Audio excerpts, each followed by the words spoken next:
Bonjour à toutes, bonjour à tous qui nous suivez pour cette deuxième conférence de notre journée portes ouvertes, journée portes ouvertes qui se déroule à la fois en physique, en présentiel jusqu'à 17h sur notre campus du 24 rue Saint-Georges à Paris.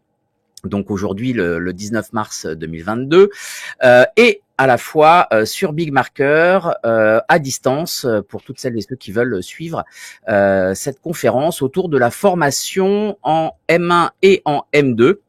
Je m'appelle Éric Naon, directeur adjoint d'IPJ Dauphine PSL, et à mes côtés Stéphane Béchaud, responsable du M1. Bonjour Stéphane. Bonjour Éric et bonjour à toutes et bonjour à tous. Alors, nous allons essayer d'être bref avant de laisser la parole à Stéphane. Un petit mot tout de même sur l'école, l'IPJ, donc le département journalisme de Dauphine. Nous avons un P de pratique, mais aussi le I de institut. Et on les mélange assez allègrement, notamment en mélangeant enseignement pratique et fondamental, pas de théorie sans pratique et pas de pratique sans théorie.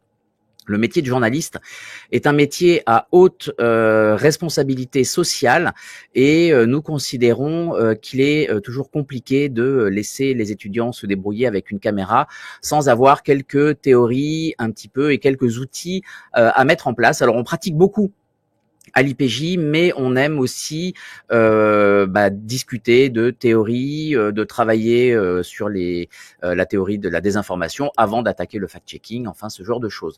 Voilà, donc c'est une école avec une pédagogie centrée sur l'individualisation des parcours, avec un tronc commun en première année. Et pour parler de son tronc commun dans lequel on voit énormément de choses, je laisse la parole à Stéphane Béchaud, responsable de la première année du M1 à IPJ Dauphine PSL. Alors, comme on est là pour vous, on ne vous voit pas et c'est pas possible qu'on vous voit, mais on peut vous lire. Donc, n'hésitez surtout pas à nous poser des questions. L'idée, c'est que ce soit très interactif et qu'on réponde à vos questions. Donc, si vous en avez, ne repartez pas avec des questions, repartez avec des réponses. Donc, s'il vous plaît, n'hésitez pas à nous faire savoir que vous posez des questions. Ce sera un plaisir d'y répondre aussi longtemps que ce sera nécessaire. Je vous rappelle, mais vous devez le savoir, que l'IPJ, c'est l'une des 14 écoles reconnues par la profession. Et que dans le cadre de l'IPJ, donc du Master 1 dont je m'occupe, on recrute chaque année 48 étudiants. Donc sur un concours, vous le savez, à peu près 850-900 candidats par an environ, 48 élus. Donc le concours est sélectif, mais donc si vous avez la chance de rentrer à l'IPJ, voilà ce qui va se passer pour vous en Master 1. Alors je vais faire défiler quelques slides. Donc le principe de l'année de Master 1, c'est un tronc commun. Donc en première année, en Master 1, vous faites globalement tous un peu la même chose. On vous spécialise pas en Master 1. Ce qui peut varier en première année, c'est certains d'entre vous feront sans doute de l'apprentissage et d'autres seront en M1 temps plein. Donc il y a un peu deux parcours pour les apprentis et les temps pleins, sachant que les enseignements sont les mêmes, les fondamentaux sont les mêmes, mais les pratiques sont un peu différentes parce que dans un cas, vous êtes en entreprise une partie de l'année et à l'école une autre partie de l'année. Dans l'autre cas, vous êtes à l'école 100% du temps. Et donc, tronc commun, tous les étudiants font globalement le même parcours avec les mêmes enseignements. Une semaine type. Alors, il n'y a pas vraiment de semaine type. Vous voyez un exemple sous les yeux.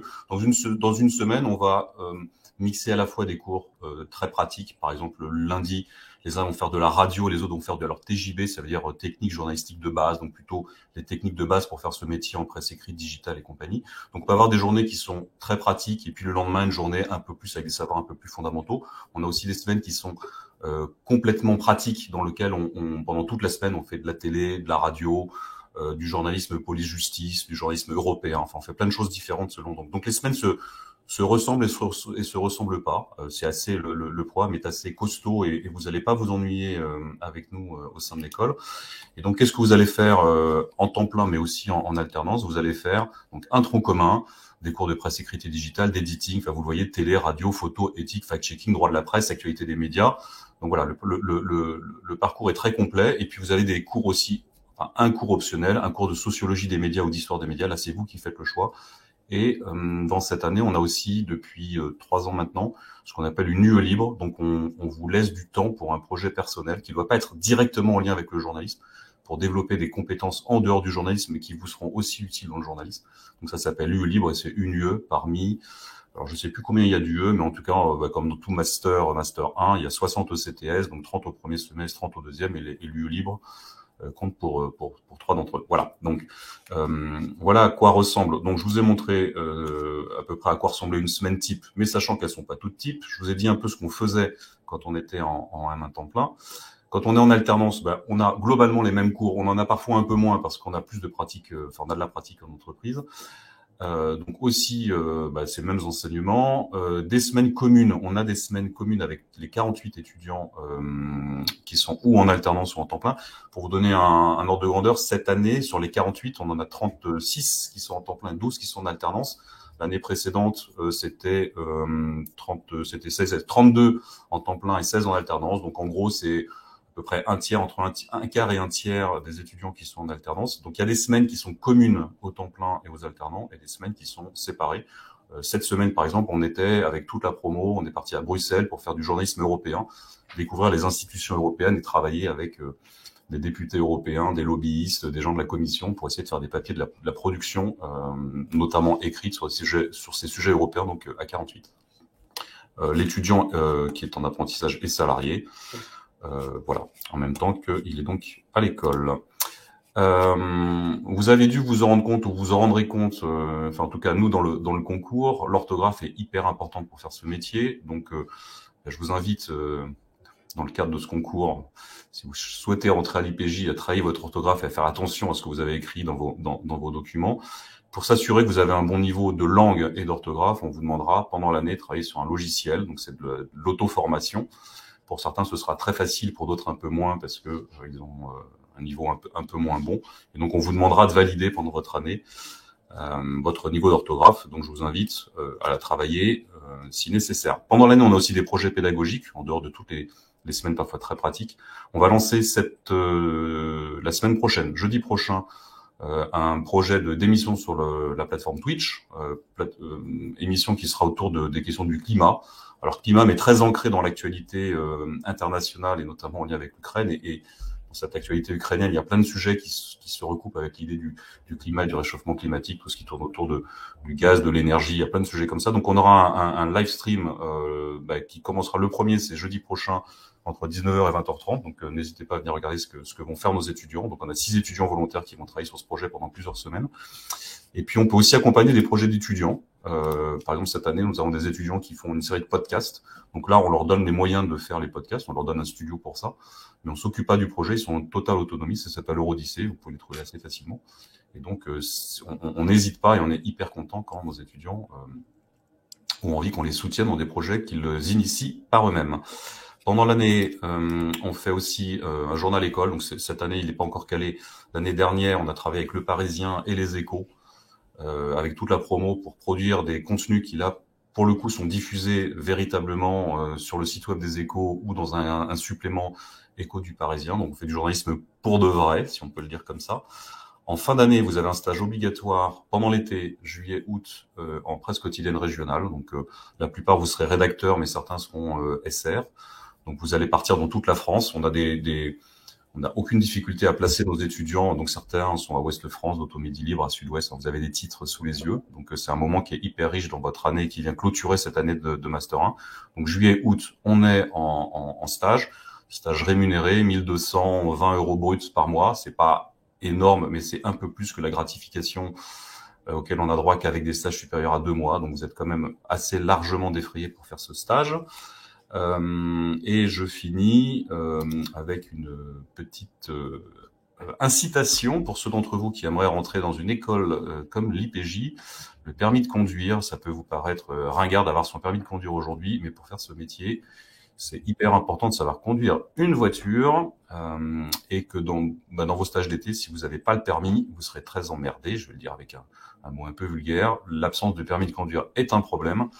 Donc n'hésitez surtout pas à passer votre permis de conduire si vous en avez l'occasion avant l'été. Ça vous sera très utile à l'IPJ pour faire du journalisme. Si je peux me permettre, le stage d'été est un stage de nom, mais il est vu par les entreprises de presse comme un CDD, enfin, comme un contrat de remplacement. Et vous remplacez vraiment un confrère, une collègue, pendant que cette personne est en vacances. Donc vous employez vous êtes complètement employé par l'entreprise. Donc vous êtes formé pour ça et vous effectuez un travail de journaliste. C'est vraiment une des particularités des stages PQR dans les écoles de journalisme membres de la CEJ, les écoles reconnues. Et mon boulot, moi qui suis à la fois responsable pédagogique du Master 1, mais qui enseigne aussi notamment les techniques de presse écrite et digitale dans l'école en M1. Je suis l'un des enseignants, même le principal sur cette matière. C'est que l'un de mes objectifs de l'année, c'est que vous soyez prêts pour ce stage d'été, et vous l'êtes. Pour certains, ça va vite, pour d'autres, ça va un peu moins vite. Mais le but du jeu, c'est que vous soyez tout à fait opérationnel pour être professionnel dans une rédaction en juillet-août. Et on s'y emploie. Et globalement, ça se passe très bien. On a de très bons retours des rédactions dans lesquelles vous allez travailler. Alors, on a une première question. Donc, j'allais dire, mais surtout, n'hésitez pas à nous poser des questions. Ça tombe bien. Bonjour. Pour ceux qui font de l'alternance, ils sont obligés de prendre une UE libre? Non. Alors, les étudiants qui font de l'alternance n'ont pas d'UE libre parce que leur planning, leur parcours leur permet pas. Donc pas d'UE libre pour les étudiants d'alternance, et les étudiants en alternance ne font pas de stage d'été en PQR forcément parce qu'ils sont déjà dans un média. Ils ont donc un contrat de travail dans ce cadre-là. Ils vont sans doute travailler pendant l'été. Enfin, ils vont pas sans doute travailler. Ils vont travailler pendant l'été, une partie de l'été, comme n'importe quel salarié, mais dans leur média et pas évidemment en PQR. Eric Naon, l'UE libre est pour les étudiants à temps plein. Voilà, l'UE libre est pour les étudiants à temps plein. Si vous avez des questions, n'hésitez pas. Eric, le Master 2, la suite du Master 1, à quoi ça ressemble? Alors, ça ressemble. Ah, nous n'y sommes plus. Hop là. Présentation des enseignements du Master 2. Alors, je vais vous parler de l'individualisation des parcours, et je vais beaucoup en parler. Avant ça, il y a plusieurs modalités dans le M2. Quand vous êtes apprenti, vous pouvez être apprenti et obtenir un contrat pour 2 ans. Là, vous êtes dans un groupe d'alternants sur les 2 ans avec les mêmes matières, et les mêmes pratiques, séquencées un petit peu différemment, avec une année un peu plus longue pour que tout puisse tenir. Quand vous arrivez en M2 après avoir fait un tronc commun en M1 à temps plein, 2 voies s'offrent à vous. Un apprentissage en M2 et une formation à temps plein. Donc l'apprentissage au cours d'un M2 que l'on appelle maintenant M2 mixte, parce qu'il y a à la fois dans ce M2 des temps pleins et des apprentis. Si vous obtenez un contrat et que vous êtes embauché par une entreprise sur une alternance en 1 an, vous pouvez choisir votre parcours. Je vais vous parler je vais vous expliquer de quoi il s'agit. Votre spécialisation technique, donc votre média, va être déterminé par le média d'apprentissage. Donc si vous êtes embauché par RFI, votre spécialisation technique sera la radio. Si vous choisissez d'effectuer votre M2 à temps plein, vous pouvez choisir votre parcours, donc économique, international ou politique, votre spécialisation technique, donc vos cours renforcés et écriture digitale et enquête, journalisme de télévision, journalisme de radio. Ce sera selon vos vœux et vos capacités à le faire. Et vous aurez la possibilité d'effectuer un ou plusieurs stages d'insertion professionnelle qui sont souvent extrêmement importants, parce que ces stages vous permettront de faire vos premiers pas professionnels dans le journalisme. Mais voilà ce que je vais développer plus tard. Donc si vous avez évidemment des questions, n'hésitez pas. Il existe 3 parcours au sein du M2, donc le diplôme que nous allons donner que nous proposons, c'est un grade de master en journalisme, donc mention journalisme, avec 3 parcours. Le premier parcours, c'est le parcours journalisme politique et social, avec différentes matières qui sont donc soit des cours, donc il y a les cours dits de journalisme politique et social qui sont dispensés alternativement par un ou une journaliste et un ou une enseignante chercheur. Donc, Renaud de Randeux assure la partie sciences politiques et Mariana Grépinet, journaliste politique à Paris Match, assure la partie journalistique, au cours de laquelle on fait des papiers, des portraits. Et Mariana organise des visites de l'Assemblée, du Sénat et de nombreuses rencontres avec des personnalités politiques, hommes et femmes politiques, mais aussi personnes gravitant dans cet écosystème, et on y apprend en M2 des choses très pratiques comme organiser des groupes de déjeuner, la place du off, etc. Il n'y a pas que des cours de journalisme politique et social, il y a également des cours de politique sociale et acteurs sociaux qui sont donnés par des sociologues, Dominique Méda et Samuel Boron, qui vont vous expliquer aussi de manière un peu plus macro les organisations telles qu'elles peuvent être aujourd'hui, et un cours au S4, donc semestre 4 dans notre jargon, 4 semestres d'enseignement au sein de l'IPJ, 2 en M1, 2 en M2. On rentre à l'IPJ par le concours, il n'y a pas d'admission parallèle en M2. On rentre en M1, on suit le M2, puis on est diplômé. Et donc au S4, quelque chose d'assez pratique et d'assez fun, même si le nom et l'image associée ne le sont pas. Organisation de l'État déconcentré, on part à la rencontre de l'État dans parfois des villages au fin fond de l'Île-de-France pour voir comment l'État s'incarne à travers différents acteurs. C'est un cours très pratique et très intéressant. Le deuxième parcours, c'est journalisme économique et social, l'écho, place forte de Dauphine. Aujourd'hui, il y a quelques années, on disait tout est politique. Aujourd'hui, tout est économique. Et nous avons plus d'enseignants par la force des choses, ça peut changer. Nous avons sur la partie fondamentale Jean-Noël Vieille qui est enseignant, mais qui est aussi gestionnaire de fonds, qui travaille pour des cabinets de levée de fonds et qui a une vue très concrète de l'économie. Avec lui, on apprend notamment à lire un bilan, mais aussi à comprendre ce que c'est une levée de fonds, comment ça marche en bourse, comment on optimise des choses pour des entreprises, et surtout, ça vous donne des billes pour après aller interroger à la rencontre de ces personnes-là. Et Anne-Laure Delatte, enseignante chercheur à l'université Paris-Dauphine PSL, merci Stéphane, qui elle est qui travaille sur la macroéconomie, et deux enseignants journalistes, Thuidiep Nguyen, qui est rédactrice en chef au magazine Challenge, et l'excellent Stéphane Béchaud, journaliste économique et responsable du M1 à Paris-Dauphine, qui s'occupe notamment du volet social de l'économie. Eric, on peut peut-être préciser sur cet aspect-là que évidemment tous vos enseignants, alors il y a les cours fondamentaux sont dispensés par des professeurs, notamment de Dauphine, mais pas seulement, mais que tous les cours pratiques sont dispensés par des professionnels de la presse, donc des gens qui viennent de tous les médias. On en a cité quelques-uns, mais il y en a plein d'autres. Et les responsables pédagogiques de l'équipe, Eric comme moi-même et comme les autres, on est tous des journalistes à l'origine. Moi, j'ai intégré l'école il y a 1 an et demi maintenant. J'ai fait beaucoup de journalisme économique et social, et donc on connaît bien ces sujets-là. Et donc vous avez une école qui est dirigée par des journalistes et dans lequel on fait intervenir beaucoup de journalistes professionnels. Absolument.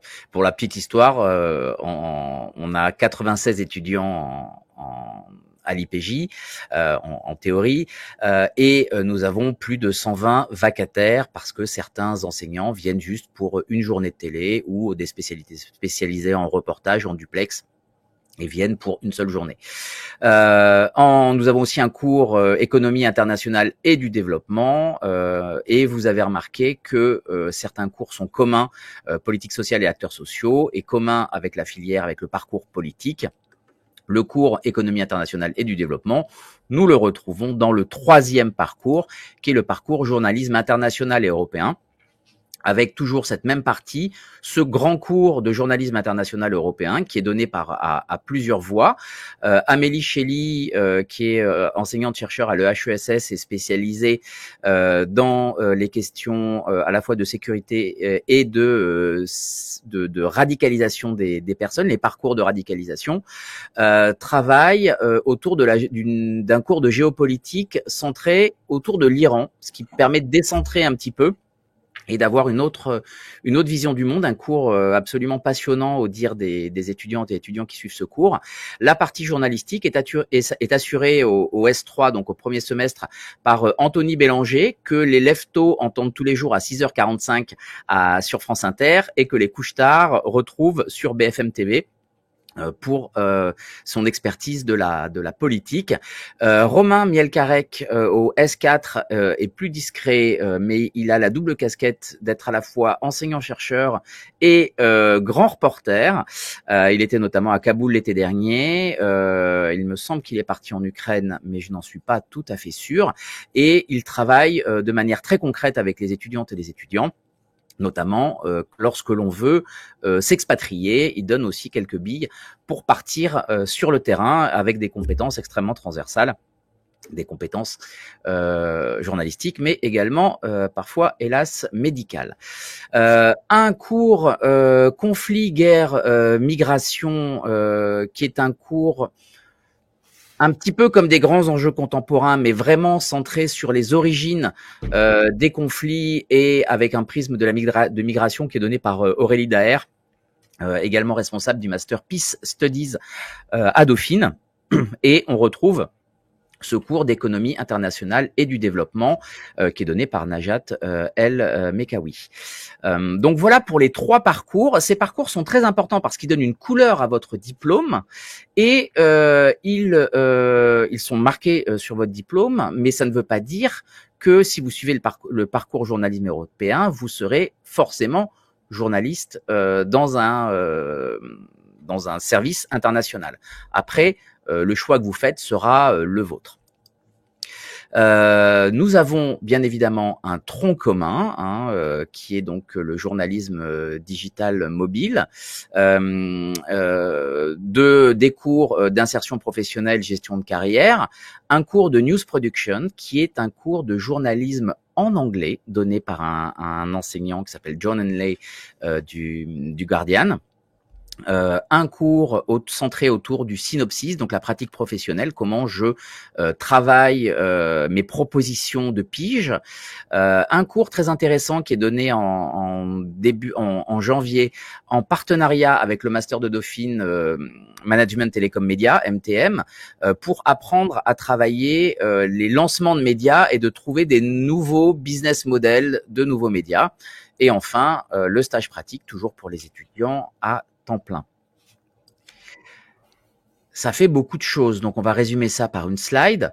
108 possibilités. Vous voyez, quand on vous parle d'individualisation des parcours, ça fait un parcours qui est quasiment à la carte. Donc on a détaillé évidemment les 3 parcours, ceux sur lesquels vous avez le plus d'heures et qui donnent une vraie couleur à votre diplôme, donc éco-social, international européen, politique et social. Celui qui vous intéresse le plus, bien évidemment, c'est ce que nous appelons notre spécialisation technique. Votre média de référence. Donc, 3 spécialisations techniques, écriture digitale et enquête, audiovisuel, média radio, audiovisuel, média TV. Écriture digitale et enquête, en 2e année, nous allons travailler à la fois les médias chauds et digitaux, mais également centrés sur la pratique d'enquête et d'enquête au long cours, ce qui s'incarne par un travail de fin d'année qui est un MacBook, un petit peu sur le modèle de 21 ou de Zadig, où les étudiantes et étudiants travaillent sur des très longues enquêtes extrêmement fouillées sur plusieurs mois. C'est un petit peu leur chef-d'œuvre et c'est toujours très réussi. En média radio, on travaille vraiment, on parle un tout petit peu de podcast, mais on est vraiment centré sur l'actualité radio, le reportage, le journal, le flash. ce qui est extrêmement important. Et nos étudiantes et étudiants travaillent ensuite à RTL, RMC, France Inter, France Info, les déclinaisons locales de Radio France. Et le Média TV est centré sur la pratique TV, et les débouchés sont parfois des boîtes de prod, mais essentiellement France Télévisions, France 2, France 3, TF1. Et ensuite les chaînes d'information en continu et différentes sociétés de production en fonction des appétences et des capacités des élèves. On renforce ensuite une spécialisation avec au choix agence de presse ou journalisme de données. Donc agence de presse centrée sur les différents métiers de l'AFP, Reuters, etc. Donc on mouline aussi beaucoup d'infos. Là où en journalisme de données, on apprend à la fois faire de la visualisation de données, mais également à trouver des sujets en farfouillant dans les bases de données, en les organisant, en les nettoyant, en scrapant. Et ce cours, notamment au S4, donc au deuxième semestre, est donné, et c'est un cours que vous suivez avec des étudiants en statistique, les étudiants du master mathématiques appliquées sciences humaines, où nous avons des cours qui sont donnés avec des équipes, des profs et des équipes, et vous faites équipe avec les étudiants en stats de Dauphine.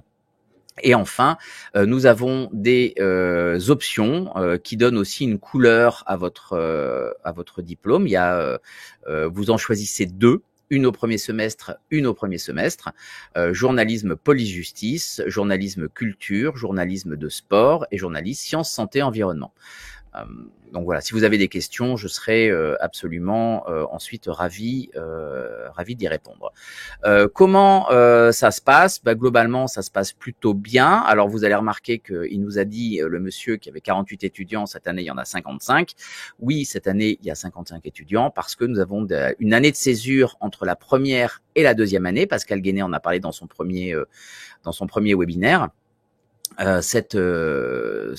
Donc on a eu par les effets de confinement des étudiants qui ne sont pas partis en césure. Donc nous avons récupéré les étudiants partis en césure et évidemment continuer d'accueillir toute la promo. On a une majorité d'étudiants qui sont en EDE, donc en écriture digitale et enquête, parce que c'est aussi là que l'emploi est. L'emploi est également en télé, qui absorbe les entreprises télé, que ce soit par les chaînes d'information continue, les déclinaisons locales de France Télévisions et les grandes chaînes nationales et les sociétés de production accueillent beaucoup de nos jeunes anciens, de nos diplômés. Et enfin, la radio, qui est le plus petit bassin d'emploi. Et donc, nous avons un groupe de 9 étudiants en radio, à la fois en temps plein et en apprentissage. Nous avons donc des semaines types, mais aussi des semaines un peu plus fouillées, des semaines de production journalistique, avec des semaines digital news, donc des journaux écoles centrés sur le web, avec différents projets. On essaye de faire à chaque fois chaque année des choses différentes. Parfois on fait des web documentaires, parfois on fait des lives sur Twitch, parfois on fait complètement autre chose. Parfois, on fait des partenariats avec 20 minutes ou autres. En radio, nous faisons une session commune avec les apprentis d'Intensive News et en journalisme télé, une session magazine. En mars, tout le mois de mars est consacré au projet journalistique avec des maquettes, des bandes démos à destination des chaînes de télé et des chaînes de radio, et enfin le travail de finalisation du magazine. Nos étudiants en M2 sont en plein dedans. Ce sont des semaines intenses. Le rythme, vous vous dites comment on fait pour caser tout ça dans une semaine de master. La réponse est simple, les semaines sont blindées. À l'IPJ, que ce soit en M1 ou en M2, vous avez un rythme de classe prépa. Voilà. Qu'est-ce qu'on fait après le M2? Là où le M2 est assez intéressant, c'est que on vous prépare aussi par le biais de toutes ces options, de tous ces choix que vous avez, à l'insertion professionnelle. Quand vous passez le concours, nous vous demandons pourquoi voulez-vous être journaliste, et en M2 et à la fin du M1, on vous demande quel journaliste vous voulez être. Voilà, c'est aussi simple que ça. Et tout ça, vous amène à des stages. Ça vous amène à un stage d'insertion professionnelle qui peut se trouver dans un journal papier culinaire, dans une émission de radio sur RFI international, dans une rédaction locale de France Télévisions ou en info continue au service culture de BFM. Voilà, voilà. Tout est envisageable. Un stage à l'Express, un stage au Point, un stage à 20 minutes, un stage au Canard enchaîné, que sais-je encore. L'idée, c'est que nous allons travailler ensemble à la construction de votre avenir professionnel. Le stage de M2, ce n'est pas n'importe quel stage. Ce n'est pas un stage où l'on fait des photocopies et où l'on porte des cafés. Ce sont vraiment des stages où on met en pratique les compétences que vous avez acquises. Ça sert à vous insérer professionnellement à la sortie des stages. Vous, selon mon jargon, vous accrochez des piges. Vous commencez ensuite à vendre vos idées aux différents médias pour lesquels vous avez été en stage, ou vous embrayez sur un CDI ou un CDD. Ce ne sont pas des chimères, ça existe réellement tous les ans. Nous avons des étudiants qui sont embauchés à l'issue de leur stage, des stages assez courts, et ça sert évidemment à développer son réseau pour maintenant et plus tard. Donc ce sont des stages extrêmement importants, ce sont les derniers stages de votre vie. Eh oui. Les stages sont encadrés, on ne fait pas n'importe quoi. Pourquoi? Parce que le critère 7 de l'accord du 7 mai 2008, qui porte reconnaissance des écoles reconnues, des écoles, des formations au journalisme, vous impose et nous oblige à avoir un minimum de 16 semaines sur les 2 années d'école de journalisme et un maximum de 26 semaines. C'est-à-dire que vous ne passez pas votre temps en stage. Et surtout, les stages ne doivent pas dépasser 10 semaines. Ce qui veut dire que l'entreprise qui vous dit « j'ai un stage de 6 mois pour les élèves », nous ne les transmettons pas et nous ne faisons pas de réponse. Hormis leur renvoyer le critère 7 de l'accord du 7 mai 2008 sur la reconnaissance des écoles. C'est un vrai critère important et c'est un vrai critère de sécurité pour vous, ce qui veut dire que vous ne faites pas un stage qui est de l'emploi déguisé, mais bien un stage qui vient terminer votre cursus et pour commencer votre vie professionnelle de journaliste. Nous sommes une école reconnue, une école membre de la CEJ, ce qui veut dire que nous vous suivons au minimum sur les 2 ans de ce qui suivent votre diplomation. Nous avons des enquêtes réalisées par des cabinets indépendants qui nous expliquent que grosso modo 100% du premier emploi est trouvé via IPJ, c'est-à-dire via des offres que je peux envoyer en direct, via des offres de nos enseignants et via du réseau des anciens, qui est extrêmement fort et extrêmement important. Et on voit que le stage de fin d'études est très fort parce que la plupart des CDI qui sont proposés en fin d'études le sont à la fin d'un stage, et que plus de la moitié de nos élèves à 2 ans d'études, après les 2 ans après leur diplomation, plus de la moitié sont encore dans l'entreprise dans laquelle ils ont effectué leur stage de fin d'études. Donc on voit ici l'importance de ce stage. Un tout petit mot qui doit normalement vous rassurer. On a cette année autour de 34 500 cartes de presse délivrées à des premières, à des journalistes professionnels, et environ 1600 premières demandes avec 300 diplômés d'écoles reconnues et 48 diplômés d'IPJ qui arrivent sur le marché. Donc autant dire que sur ces 1672 premières demandes, les entreprises veulent des diplômés d'écoles reconnues. Et certaines entreprises, je vais en citer quelques-unes, France Télévisions, Radio France, donc quand même les premiers employeurs, BFM, mais aussi des entreprises de presse écrite, ne travaillent qu'avec des diplômés d'écoles reconnues et ne prennent des stagiaires que dans le cadre des stages conventionnés par les écoles reconnues, pour s'assurer d'avoir des étudiantes et étudiants, des futures collaboratrices et collaborateurs qui ont été formés selon tous les canons en vigueur, des canons professionnels, de durabilité également, donc s'adapter aux enjeux qui arrivent, les enjeux qui, il y a 20 ans, étaient l'arrivée de l'Internet dans les rédactions et qui aujourd'hui sont des enjeux centrés sur l'éthique professionnelle, sur l'intelligence artificielle qui arrive, sur la désinformation massive, les réseaux sociaux. Nos étudiantes et étudiants aujourd'hui sont parfaitement formés à ces enjeux et c'est ce que recherchent les entreprises. Qu'est-ce qui se passe après IPJ ? Voilà, on aurait pu mettre un petit champ de fleurs, etc. Non, mais c'est pas aussi simple que ça. Mais la vie à IPJ se passe plutôt bien. Les étudiants travaillent dans leur plus grande majorité, 70%, en tant que journalistes. Certains évidemment choisissent de mettre les compétences acquises ailleurs dans l'enseignement.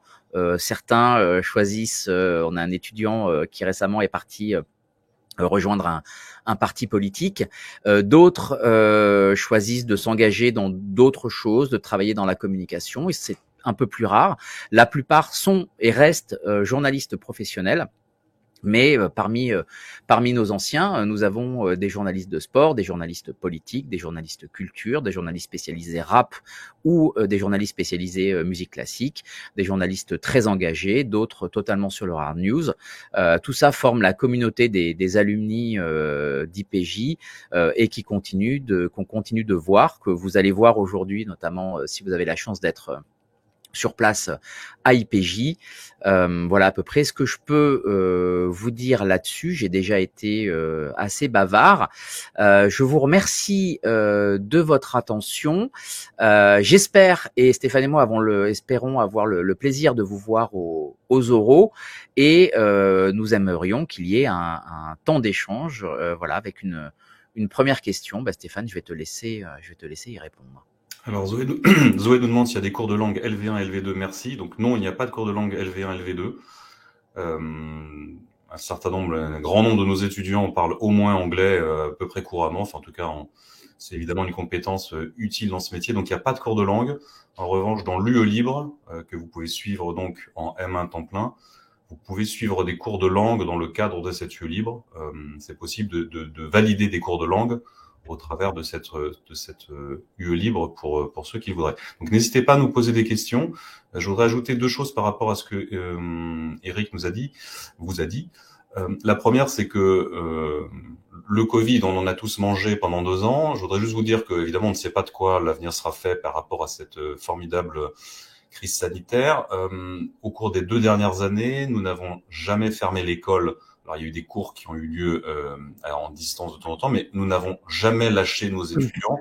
Tous les cours pratiques ont eu lieu à l'école, les cours plus fondamentaux parfois en distanciel, mais on revendique d'avoir maintenu la qualité de l'enseignement. Donc, le Covid, si par malheur on se retrouvait de nouveau en difficulté avec la crise sanitaire, vous ne seriez pas perdu dans la nature pour l'IPJ pendant des périodes de cette nature. La deuxième chose que je voulais vous dire, c'est que rentrer chez nous, ce que nous on recherche, c'est pas des étudiants en journalisme, ce sont des journalistes en formation. Donc rentrer à l'IPJ, ça veut dire qu'on va attendre de vous que vous comportiez comme de jeunes journalistes en train de vous former et pas comme des étudiants en journalisme venant consommer du cours en se mettant au fond à côté de la fenêtre près du radiateur et en attendant que ça passe. Donc on attend vraiment de vous une attitude qui soit très professionnelle, et donc on veut des jeunes qui se sentent déjà journalistes, certes qui ont plein de choses encore à apprendre, mais qui ont une vraie appétence pour ça, et pas des étudiants qui se diraient tiens, peut-être qu'un jour je pourrais faire du journalisme. Voilà. D'autres questions? Exactement. Et puis on travaille aussi beaucoup en petits groupes. Vous avez vu notamment en M2, en M1, on a parfois des projets avec toute la promo, mais à chaque fois les étudiants sont répartis en petits groupes. On travaille, voilà, notre spécialisation radio par exemple sont 6 étudiants à temps plein, 2 en apprentissage. On est très encadré, donc pour le coup, il y a aucune chance d'être au fond de la classe, près de la fenêtre, pour avoir la meilleure aération. Donc vous êtes vraiment là-dessus. Alors, je vais répondre à Mouad et puis je vais te laisser répondre à Valentina, Eric. Donc, Mouad nous demande, bonjour, pouvons-nous intégrer votre école avec une licence de maths? Alors oui, bien sûr, et j'ai même envie de dire welcome. Pourquoi je dis ça? On cherche à avoir des profils variés. Quand on recrute une promo, on recrute évidemment plein d'individus, mais on veut que ces individus ils s'enrichissent les uns les autres. Et ce qu'on cherche à ne pas faire, c'est avoir des jeunes qui sont tous des clones, qui viennent tous des mêmes formations, qui ont tous fait des sciences humaines, de l'histoire, des sciences politiques. Donc évidemment, on a plein de jeunes qui viennent avec des diplômes de cette nature, et c'est très bien, et on en est ravis. Mais on est très demandeur d'avoir des jeunes qui ont fait de l'éco, des sciences dures, des maths. Donc, alors, ça ne veut pas dire que parce qu'on a une licence de maths, on est sûr de rentrer. Pas du tout. Mais en tout cas, le fait d'avoir une licence de maths n'est certainement pas, au départ, un frein à l'entrée à l'IPJ. Voilà. Ah non, ça fait même partie des profils. Plutôt demandeurs de jeunes qui ont aussi fait des études scientifiques. On aime ça. Oui, puis ça fait même partie des profils que l'on attend, parce que pour bien aujourd'hui avoir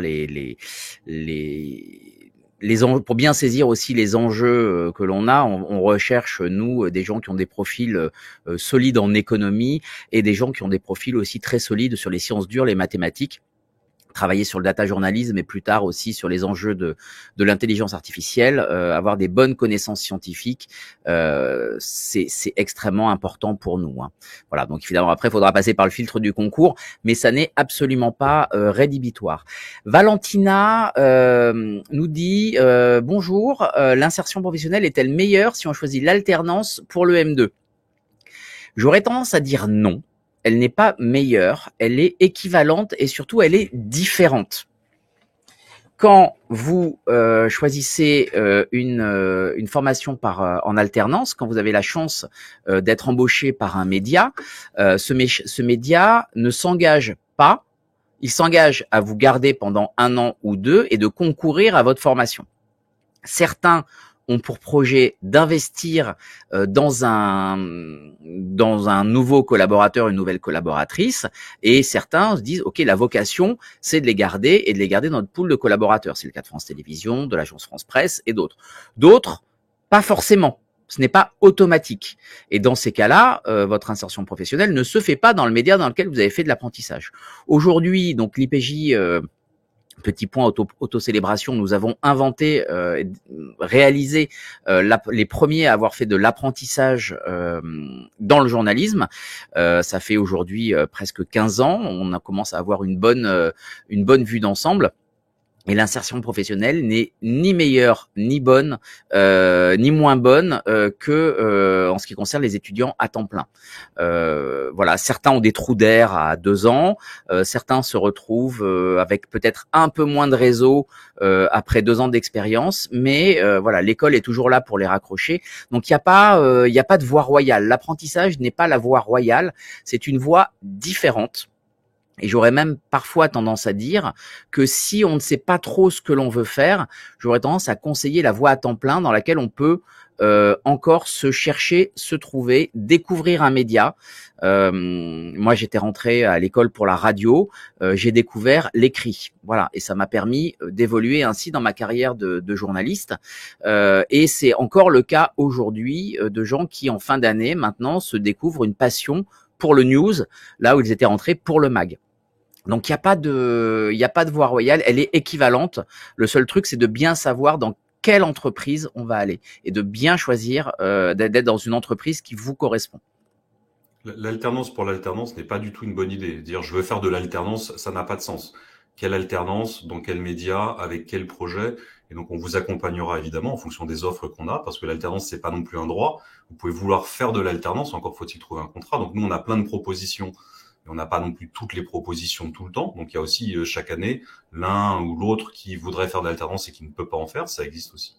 Mais en tout cas, donc nous on veille à dans quel média vous allez faire de l'alternance, pour y faire quoi, et qu'est-ce que ça va vous donner comme avantage dans votre insertion professionnelle à l'issue de cette alternance. Donc, il nous arrive de dire cette alternance-là, on ne va pas la proposer à nos étudiants parce qu'on considère que ça n'est pas une bonne idée dans la perspective de rentrer sur ce marché des métiers de la presse. Et pour préciser sur l'alternance, alors je crois que c'est à 14 heures de mémoire. Pascal Collisson, qui est responsable spécifiquement de l'alternance dans l'école, tient une conférence. Donc, si vous êtes intéressé par l'alternance, vous pouvez évidemment venir nous voir à l'école physiquement aujourd'hui.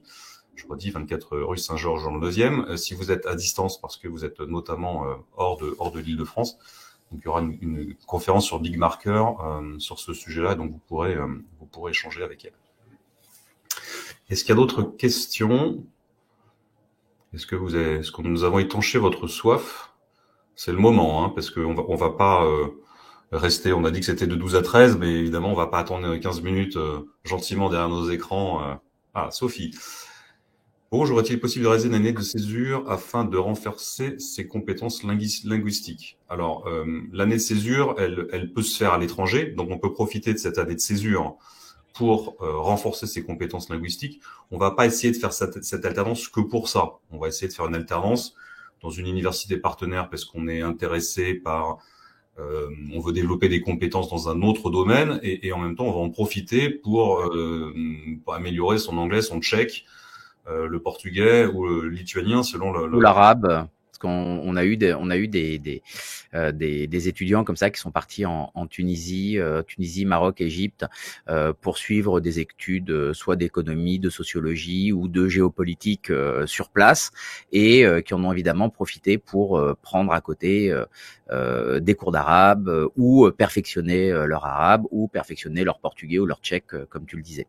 Ce qu'on peut pas faire dans cette année de césure, c'est qu'on peut pas travailler dans un média en France, donc c'est pas une année qui est faite pour ça. On peut éventuellement travailler dans un média à l'étranger, mais un média étranger à l'étranger, pas correspondant pour l'IB, je sais pas où.